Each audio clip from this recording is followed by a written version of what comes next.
নমস্কার বন্ধুরা, আমি পূজা। আপনারা দেখছেন পূজা ব্লগ। আশা করছি সবাই ভালো আছে। মাছটা তৈরি করার জন্য প্রথমে আমি হলুদ দিয়ে দিলাম, তারপর দিয়েছি লবণ। এখন মাছগুলোকে মেখে নিচ্ছি। মাছগুলো মাখা হয়ে গেছে। এখন এখানে আলু কেটে রেখেছি, বেগুন কেটে রেখেছি, আর ডাঁটা কেটে রেখেছি, টমেটো কেটে রেখেছি। এখানে মিক্সিং জারে আমি এখন পেঁয়াজগুলো দিয়ে দিচ্ছি আর লঙ্কাগুলো দিয়ে দিচ্ছি, আর দিয়েছি গোটা জিরে। এখন জল দিয়ে একটি মিহি পেস্ট বানিয়ে নেব। পেস্ট করা হয়ে গেছে। এখন কড়াইয়ে তেল গরম করে আমি মাছগুলো দিয়ে দিচ্ছি। মাছগুলো একটা একটা করে দিয়ে দিচ্ছি। মাছগুলো এখন ভেজে নেব ভালো করে। মাছগুলো এক পাশ হয়ে গেলে আর এক পাশ উল্টে দেব। উল্টে আর এক পাশ ভেজে নেব। মাছগুলো আর এক পাশ উল্টে ভেজে নিচ্ছি।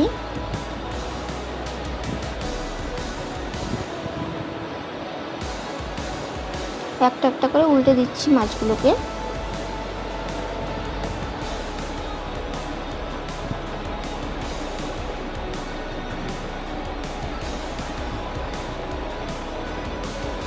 এখন মাছগুলো নামিয়ে নেব। যেগুলো মাছ ভাজা হয়ে গেছে ওই মাছগুলো নামিয়ে নিচ্ছি।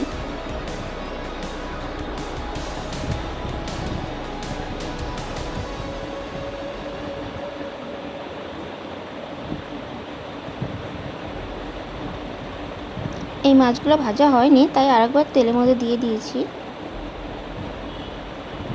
এখন মাছগুলো ভাজা হয়ে গেছে। এখন একটা একটা করে মাছগুলো উঠিয়ে নেব। উঠিয়ে একটি পাত্রে রেখে দেব। এখন তেলের মধ্যে যেগুলো সবজি কেটে রেখেছিলাম ওই সবজিগুলো ভেজে নেব। আলু, বেগুন আর ডাঁটাগুলো সব ভেজে নেব। দিয়ে দিচ্ছি হলুদ সামান্য, আর দিয়েছি সামান্য লবণ। দিয়ে এখন ভালো করে সবজিগুলোকে ফ্রাই করে নিতে হবে। সবজিগুলো ফ্রাই করা হয়ে গেছে। এখন সবজিগুলো আমি নামিয়ে নিচ্ছি।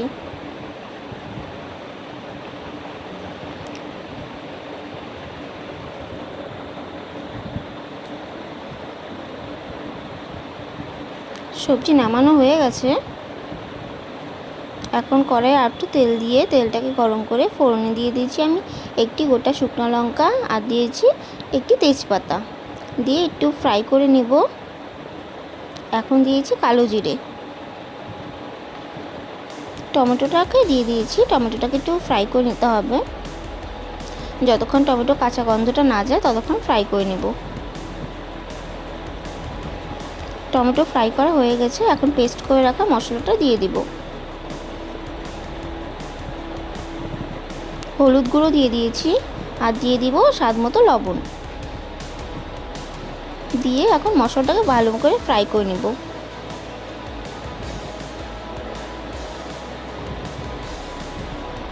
মশলাটা ফ্রাই করা হয়ে গেছে। এখন এখানে যেগুলো সবজি ভেজে রেখেছিলাম ওই সবজিগুলো দিয়ে দিচ্ছি। সবজিগুলো দিয়ে আর একটু কষিয়ে নিতে হবে মশলাটা।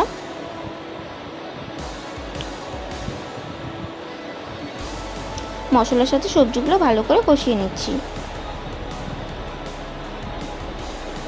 আর একটু ভালো করে কষানোর জন্য এখন সামান্য একটু জল দিয়ে দিব। তাহলে সবজির মধ্যে কাঁচা গন্ধ থাকবে না, মশলার গন্ধটা আর করবে না। এর জন্য আর একটু জল দিয়ে আমি মশলাটা আর সবজিটাকে ভালো করে ভেজে নিচ্ছি।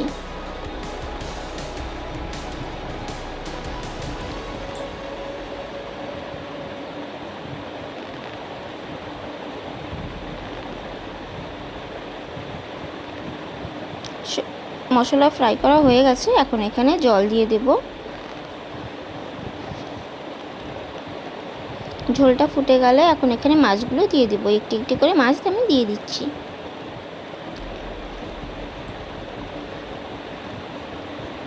দেখতেই পাচ্ছেন ঝোলের কালারটা কত সুন্দর হয়েছে।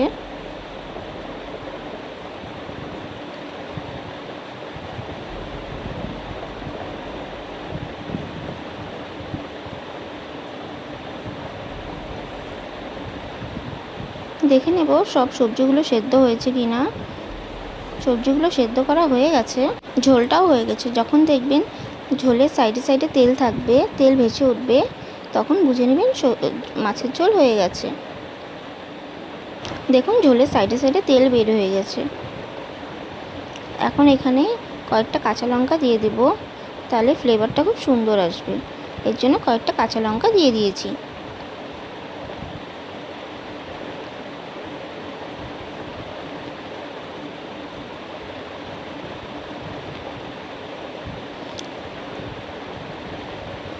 ঝোলটাকে আর একটু ফুটিয়ে নিচ্ছি। তো বন্ধুরা, রেসিপিটা কেমন লাগলো অবশ্যই জানাবেন। যদি ভালো লেগে থাকে তাহলে লাইক কমেন্ট করে দেবেন। আর চ্যানেল নতুন হয়ে থাকে চ্যানেলটা অবশ্যই সাবস্ক্রাইব করে দিয়ে পাশে থাকা বেল আইকনটি প্রেস করে দেবেন। সম্পূর্ণ ভিডিওটি দেখার জন্য অনেক অনেক ধন্যবাদ।